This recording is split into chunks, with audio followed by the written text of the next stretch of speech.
Well, folks, let me tell you what happened yesterday. Oh, Bush told the UN to screw off, which I think is good, but he's still passive-aggressive, you know what I mean? Comes out there, he's always like shaking like a leaf. Now, I agree with Kofi Annan, what he said. We were preemptive. I mean, we only waited 12 years. That was premature and impulsive. And 12 years is not a long time, especially if you're one of the Iraqis, millions of them being tortured and put in mass graves that we keep finding everywhere. The mass graves are obviously not as bad as our country, violating the UN, an organization that let Rwanda, Bosnia, Sierra Leone, all these atrocities. You guys couldn't break up a pillow fight between the Olsen twins. But in fairness, who would want to? I mean, you know, it's got a certain tinge. Well, but seriously, you've ignored more atrocities than Paula Abdul and Randy Jackson. And we're kind of like Simon Cowell. People don't like us, we're arrogant, but the truth is the truth, you know? The next big article was people afraid about Bush wanting to give money to faith-based programs because they might violate church and state separation. That's true. Like the federal government, you mean, using tax money to pay for a Muslim chaplain in Guantanamo Bay to give religious counsel to the Islamic extremists? Yeah. Couldn't you send down like a guitar teacher? I don't think they need really emphasis on religion. They seem to have gotten that part correct. They don't really, I don't know. Now they're saying that he's connected, that guy was James G, by the way, connected to Ahmed I. Halabi, a translator for the Air Force, who's on his way to Syria with some information when he got arrested. Now, what is our country coming to when you can't trust our military secrets with a guy named Ahmed I. Halabi? I don't know.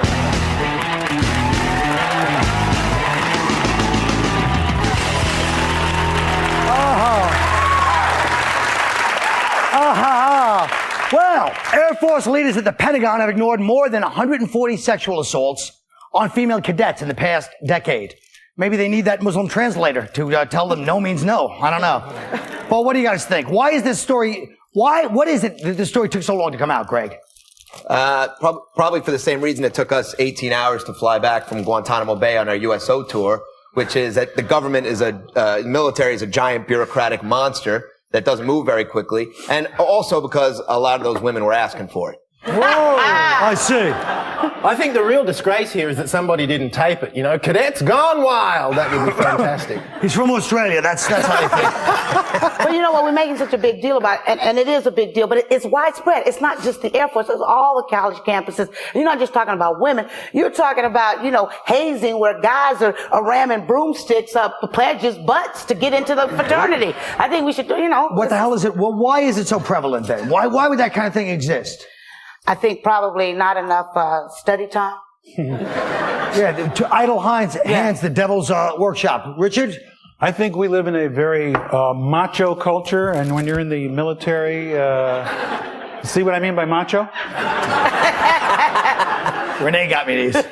No, I think that the military and in the sports world, for some reason, men feel that they don't have to go through the niceties of civil discourse with women, and it's a problem. What, like asking them out? Like asking them out and asking them if they want to do something that they don't want to do, and then well, doing it anyway. How about just some date rape jokes?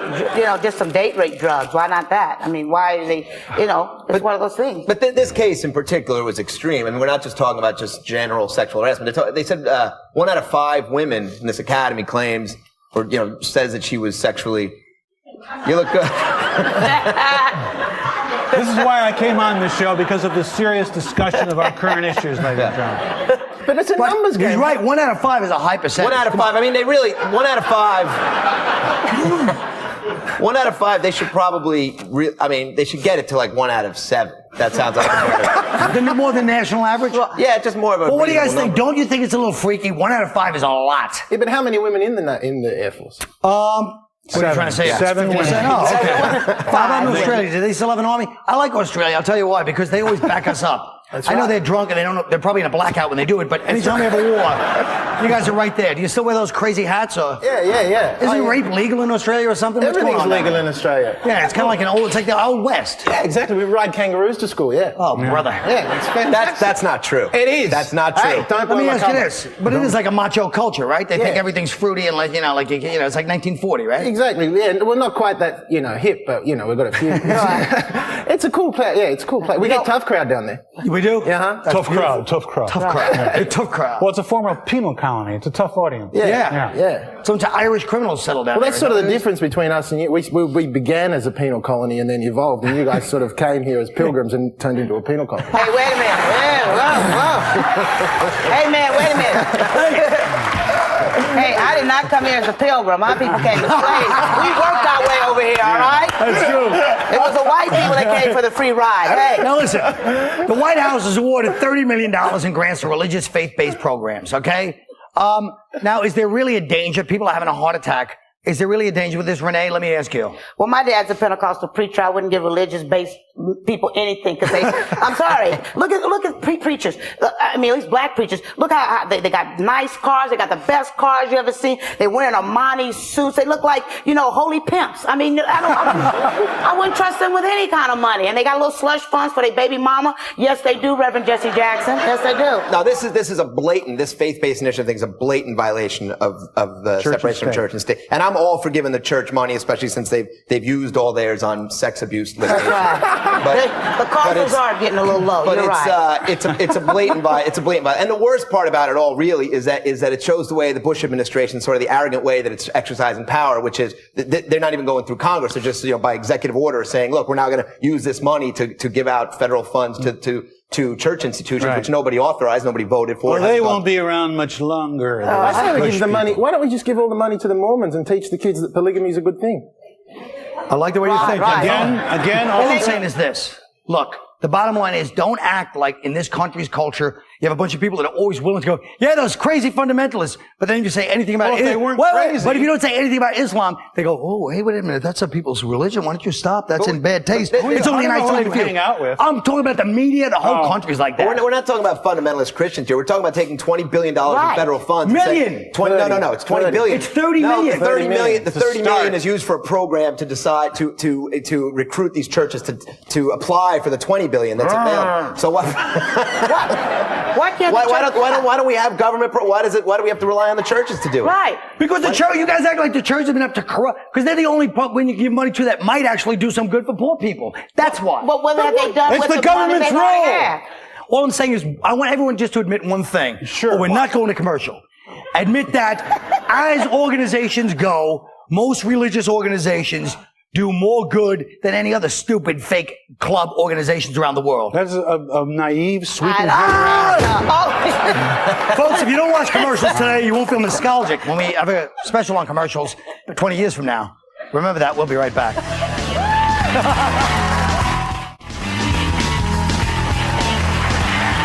Okay. We're going to talk about conspiracy theories because Belzer has a book about them, and also because you want to talk about conspiracy theories. It says sugar daddy. This is not a sugar daddy in a box. They got some stupid banana thing. That's not a conspiracy? All right, look. The JFK assassination, the Men in Black, the fake landing on the moon, and Roswell. Let's start with Roswell. Now, tell us what happened in Roswell according to the conspiracy part. In 1947, July 6th, a strange craft hovered over... No. Actually, what happened? Something did happen. Something clearly crashed there. Some people think that it was an alien ship and bodies were retrieved. There are some contemporaneous witnesses who would testify to that. But in the subsequent years, the story has changed many times, and the government has said that it was nothing. And then they said it was a weather balloon. Then they said it was crash dummies that fell from the sky. But that was 5 years later. So they said people have screwed up memories. They remembered something in 1952 that they thought happened in 1947. What's not helping this, and I'll finish in a second. You have time, ladies and gentlemen? Okay. No, what's not helping this is that the government, if there were aliens or not, the point is the government has changed their story in such bizarre ways so many times that it's an incredibly suspicious incident. Yeah, but don't you also think it's, even if there were aliens, they did a good job. Nobody's messed with us since 1947. They killed them. It worked. That must have been like the retarded. No, they taught us, they gave us Velcro. Can I just ask you something? Yeah. What does Norton's headshot have to do with conspiracy? Norton! That does look like Norton at 65, you're right. When I get older. But it actually happened in 52. Yes, 47, 51. Does anyone else believe in any of these things? No. What about, what? Well, I just don't think any of these... Oi! Hey! Hey, come on, mate. No, I don't understand these conspiracy theories. Like, JFK, he didn't get shot. You know what happened? He's in the car. You've seen the film. His wife's nagging. His head just exploded. That's what happened. Hey, listen. We don't go to your country and make fun of Paul Hogan. Right. Listen. And Elvis is not alive. Trust me. If he was alive, he would never let his daughter be out singing that crap or dating Michael Jackson. I'm telling you that. Let me tell you something else. Keep it up. We're going to make fun of Midnight Oil. Well, the problem with all these conspiracy theories is, first of all, on the one, people who are prone to believe in conspiracy theories, especially when it comes to the government, is that on the one hand, they attribute these qualities to the government of being evil and manipulative and secretive and brilliant, but they also tend to be the people who believe the government's inept and inefficient. I mean, you have to be some kind of genius to keep these things secret over all the years. Is that you, Belzer? Is that You know he what? pointing the finger at you? These are obviously people who are ill-informed and ill-read. The government has done many conspiracies that they've gotten away with. They've been revealed over time. They tested medicine on people for years, as you know. The Tuskegee thing. That's true. I'm with you on that, They brother. release toxins into the subways. No, I mean, they've been doing, and when it's revealed, we say, oh, you know, that they're stupid and they couldn't do it. They Crack did. in the hood. They can keep FBI. secrets. They have kept secrets. Exactly. So you're they saying keep that secrets up to a point, but not on a level of faking a lunar landing. So for then example, you would like say that you would be more inclined to believe a group of like Nazis in Idaho when they said there's a Jewish banking or media conspiracy. You think they have a good point too? Isn't there? Who's your boss?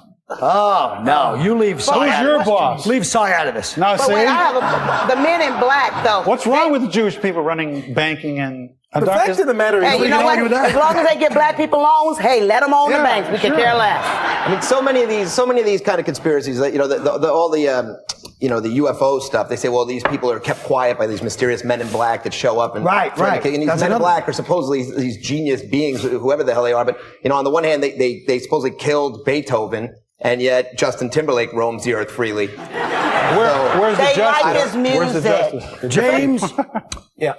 you had something to talk about. Your subject today was you feel like the obsession with Ben and Jen that bothers you? Just come to this country and all I see is Ben and Jen. Like they follow Ben and Jen. Any paparazzi can find Ben and Jen. You guys can't find Bin Laden? Why don't you send the paparazzi? You know? Good point. The paparazzi going for Bin Laden is not a bad idea. Good point. That would be a good idea to send them hunting for them. Yeah, exactly. To do Let them Ben and good, Jen- to give them some spiritual, yeah. Exactly. I like that idea. You're a real solution guy. But let me ask you something.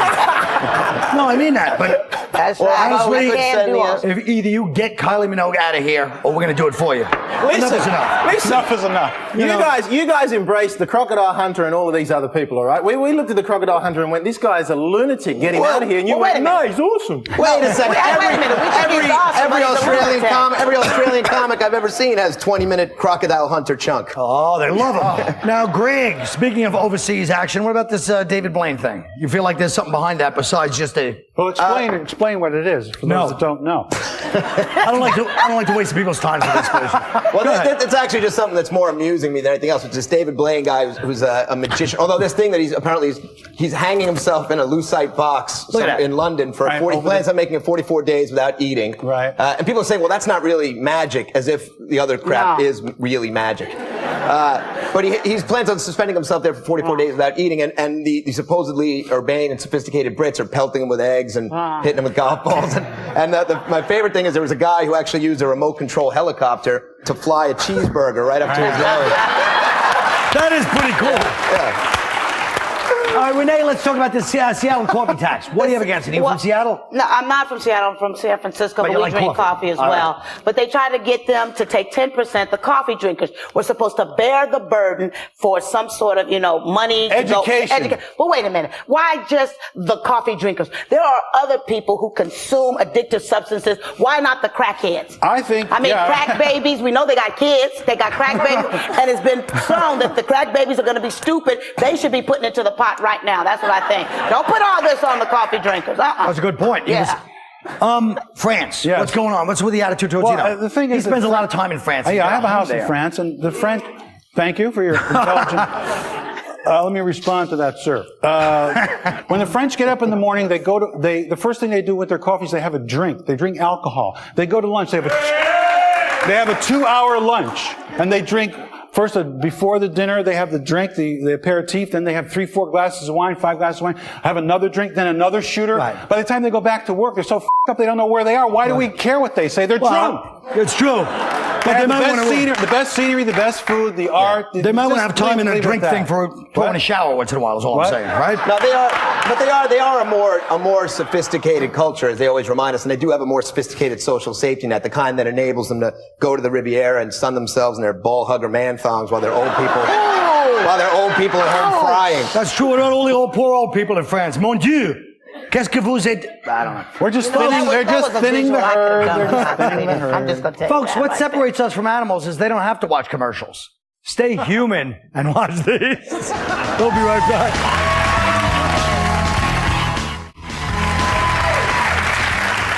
There have been two major events unsolved that have bothered the American psyche for all these years. One, the Kennedy assassination. The other, the Tupac assassination. Tonight, I will lay it all out for you, okay? Now, the information we have is that Tupac Shakur was in a car driven by Suge Knight. A second car pulled up next to them and fired 13 shots, 4 hitting Tupac, 1 hitting Suge. Let's look at what happened that night, or what the Vegas police would have you believe happened. Notice the angle at which the bullets entered Tupac.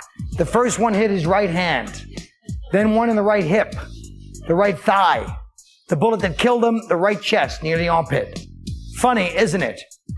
It was clearly a setup, a coup d'etat, shooting fish in a barrel. Now, this is where it gets more complicated. The car is moving down Las Vegas Boulevard. You've got Sheena Easton co-headlining at the Riv with Messina from Loggins and Messina. She had beef with Tupac because one time he accidentally said to her, "I love your music, Miss Benatar." Then, over at the Trop, you've got Danny Gans, the master of voices. He didn't like Tupac because the Death Row crew once started a ruckus at the end of his show and spoiled his big closer, where he does Al Pacino and Louis Armstrong getting Jimmy Stewart stoned. It's very funny. Now they look, they make a left.